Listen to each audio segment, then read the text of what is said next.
바라고 소망합니다. 네. 자, 오늘 말씀의 제목이 빚진 자와 함께입니다. 빚진 자는 누구를 빚진 자라고 할까요? 여러분 생각하기에 빚진 자가 누구입니까? 빚진 자가 누구예요? 나예요, 나. 내가 빚진 자예요. 여러분 모두가 빚진 자예요. 누구에게로부터 빚을 졌어요? 예수님께로부터 빚을 졌어요. 그러니까 예수님께서 이 땅에 오셔서 이 세상 모든 사람들을 구원하시기 위해 고통과 매질과 핍박을 받으시고 십자가 위에서 못 박혀 돌아가셨죠. 그리고 어떻게 되셨나요? 약속하신 대로 3일 만에 다시 살아나셨어요. 이게 우리가 믿는 하나님의 아들이 아니셨다면 그 약속은 이루어지지 않았을 거예요. 그런데 거기에서 끝나는 게 아니고 3일 만에 부활하시고 그 멀어졌던 떠나갔던 제자들에게 다시 나타나셔서 내가 그다, 내가 십자가에서 죽었던 너희들의 선생 예수다 라고 나타내 주셨고, 또 믿지 않는 제자들에게 보여주셨어요. 무엇을? 손에 못자국, 옆구리에 창자국. 그것을 보면서 믿게 되고 확신하게 되었어요. 그런데 예수님께서 이제 하나님께서 계신 곳 천국으로 가시면서, 하늘나라로 가시면서 뭐라고 하셨냐면 곧 보혜사 성령님이 너희들 가운데 임하실 것이다 라고 하셨어요. 그래서 성령님이 이제 제자들 가운데, 믿는 자들 가운데 내려오십니다. 성령님이 함께 하심으로 인해 그 기도 중에 역사하실 때 막 불의 혀가 갈라지는 것처럼, 또 각 나라 말을 하는 방언을 하게 하시고 여러 가지 각각의 은사들을 주셨어요. 성령님께서 하시는 일들인데, 이 빚진 자들과 함께 하시는 분이 누구다라고 하는 거예요? 성령님이다 라고 하는 거예요. 오늘 말씀을 보면 우리 육신으로는 이미 예수님께서 십자가와 함께 죽어주셨다고 했어요. 근데 이 사실을 믿어야만 되는 것인데, 믿지 않는 사람들은 예수님께서 우리와 함께 십자가에 못 박혀 돌아가셨다, 우리 죄와 함께 십자가에 못 박히셨다라고 하는 사실을 믿지 않으면 아무런 의미가 없는 거예요. 그래서 우리와 함께 죽어주셨고, 우리 죄와 함께 죽어주셨고, 우리의 죄를 용서해 주신 게 바로 예수님이신데, 그 예수님의 그 영을 믿지, 함께 하시는 영을 믿지 않으면 아무런 의미가 없다라고 하는 거예요. 그래서 그러므로 형제들아, 우리가 빚진 자로 내 육신에게 져서 육신대로 살 것이 아닙니다. 우리의 소욕, 우리의 마음의 뜻, 우리가 원하는 것은 하나님께서 원하시는 게 아닐 수도 있어요. 그러니까 사람의 생각은 이 악한 모든 것들이 우리의 마음속에 있다고 했는데, 시기와 질투와 분노와 화냄과 이런 악한 것들이 우리 마음속에 있어요. 이 마음의 생각대로 하는 것이 육신의 소욕을 따라 살아갑니다. 그러나 영의 생각, 하나님께서 기뻐하시는 것이 무엇인지 이것을 따라가는 사람들은 영의 몸의 행실을 죽이면서 살아갑니다. 14절 말씀에 하나님의 영으로 인도함을 받는 사람은 곧 하나님의 아들들. 그러니까 하나님의 영이, 성령님께서 이끄시는 대로 살아가는 사람만이 하나님의 아들이라는 거예요. 그러면 예수님은 누구예요? 하나님이시면서 하나님의 아들이죠. 그럼 예수님과 우리는 어떻게 되는 거예요? 형제가 되는 거예요. 그렇죠? 그러면 우리 아버지가 누구라고 하는 거예요? 하나님. 그러면 우리는 누구예요? 하나님의 아들. 이렇게 되는 거예요. 그러면 하나님의 아들들이 죄를 지으면 돼요, 안 돼요? 안 된다라고 하는 거예요. 우리의 하나님의 영이 우리와 함께하면 우리가 하나님이 그 영이 이끄는 대로 살아가야 되는데, 그러면 죄를 멀리할 수밖에 없는 거예요. 죄 가운데 있다고 하는 거는 이 하나님의 아들이 됐다는 거예요, 안 됐다는 거예요? 안 됐다. 그런데 이미 우리는 누구의 아들이라고요? 하나님의 아들. 하나님께서 그렇게 해주셨어. 그러나 그 사실을 믿는다고요? 믿지 않는다고요? 믿지 않아요. 믿지 않기 때문에 우리는 늘 죄 가운데 살아갈 수밖에 없는 거예요. 그래서 마음이 이끌리는 대로, 마음이 원하는 대로 거짓말도 하고 나쁜 짓도 하고 그 죄를 짓고 살아가고 있는 거예요. 그러나 하나님의 영이 이끄시는 대로 살아가면 누구의 아들이기 때문에, 하나님의 아들이기 때문에 죄는 당연히 멀어질 수밖에 없는 거예요. 15절 말씀 보면 너희는 다시 무서워하는 종의 영을 받지 않냐고, 양자의 영. 그러니까 하나님의 영을 받았으므로 우리가 하나님을 뭐라고 부른다고요? 아빠, 아버지. 뭐라고요?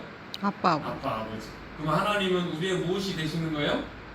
아빠, 아버지가 되시는 거예요. 양자의 영을 받았기 때문에 이 사실을 믿습니까? 성령님이 친히 우리의 영과 더불어 우리가 하나님의 자녀인 것을 증언하십니다. 자녀이면 그러면 부모님의 것을 상속받게 되잖아요. 그래요, 안 그래요? 여러분 부모님이 뭔가를 많이 큰 부를 가지고 있든 아니면 큰 부를 가지고 있지 않든 가지고 있는 것을 여러분에게 주시는 거예요. 배운 것을 여러분에게 주시는 거예요. 특히 하나님을 알고 믿는 것을 여러분에게 알려주시는 게 가장 큰 은혜이고 가장 큰 상속이에요. 이보다 더 큰 상속은 없다고 우리 스스로가 믿어야 돼요. 하나님을 믿게, 하나님을 알게 해주신 것이 너무나도 크고 감사한 일이에요. 이게 우리가 상속받았다라는 이 사실을 분명히 믿어야 돼요. 자녀이면 또한 상속자 곧 하나님의 상속자요 그리스도와 함께한 상속자니 우리가 그와 함께 영광을 받게 하여 고난도 함께 받아야 될 것입니다. 아멘. 하나님을 믿는다라고 하면 세상에 큰 핍박과 환난이 손가락질이 있을 수도 있어요. 우리가 잘 믿으면 그런 것들이 조금 없어질 수도 있겠지만 세상에 모든 것을 주관하는 게 누구예요? 하나님이신데 세상의 것들을 주관하는 게 또 있잖아요. 이 사단 마귀예요. 이 문화, 사회 곳곳에 리더자들, 지도자들을 막 붙들고 있어서 전쟁을 일으키기도 하고 싸움을 일으키기도 하고 자기의 것을 더 받고자 하는 그런 노력들이, 그런 것들로 인해 세상에 많은 사람들이 핍박을 받고 고통 가운데 있는 거죠. 그래서 가난한 사람도 더 많이 생기는 거고 전쟁으로 인해 죽음을 당하고 있는 사람들이 더 생기는 거예요. 그런 안타까운 일들을 주관하는 게 누구라고요? 사람을 막 꼬드기고 유혹시키고 현혹시켜서 사단 마귀라고 하는 거예요. 근데 이 사단 마귀가 믿는 자들을 핍박하는 거예요.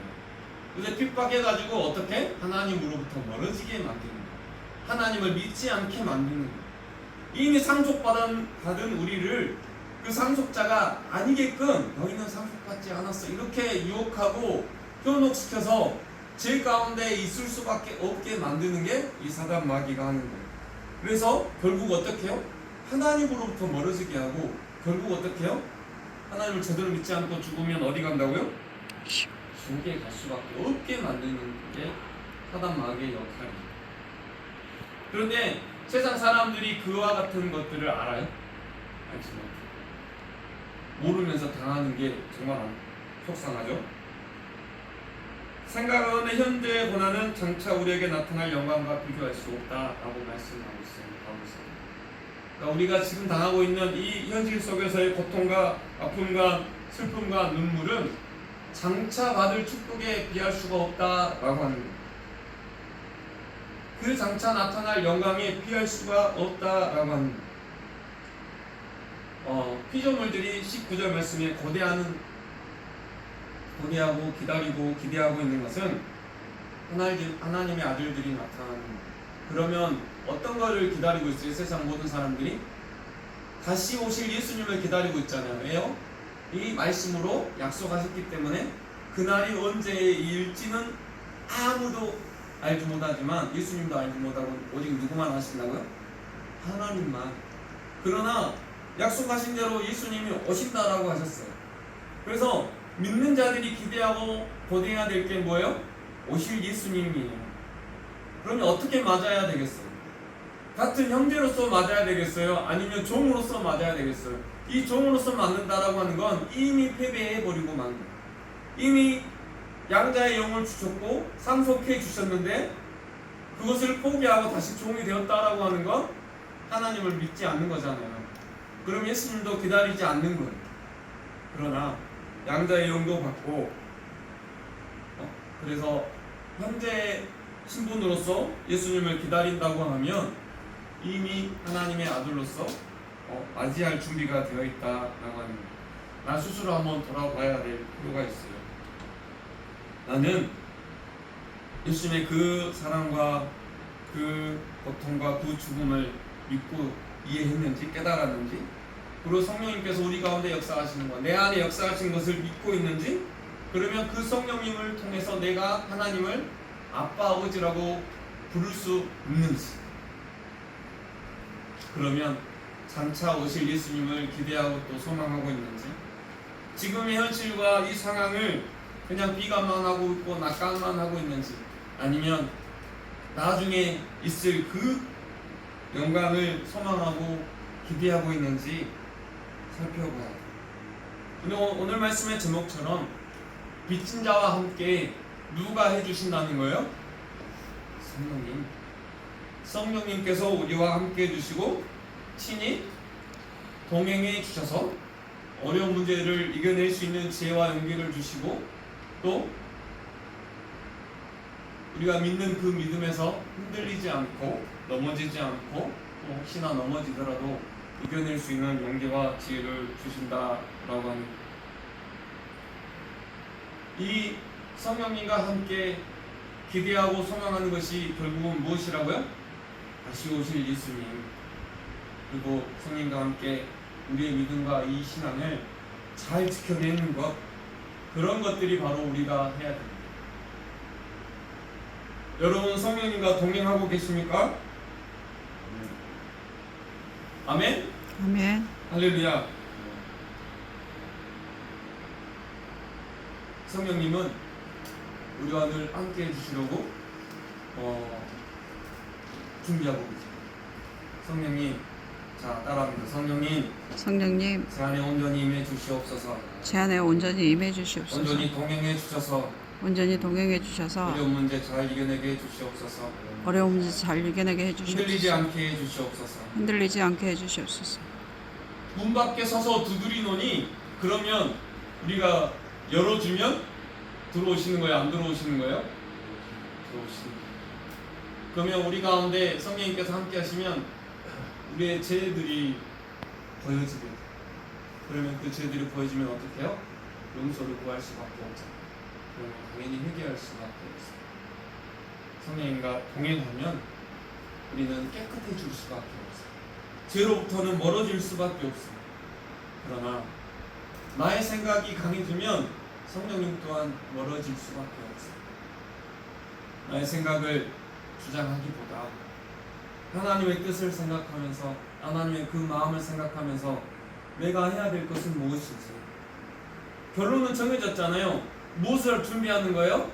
오실 예수님을 만날 준비를 하는 거예요. 그러다 보면 우리가 하나님께로 온전히 나아갈 수가 있는 거예요. 그런 여러분이 되시기를 기도하도록 하겠습니다.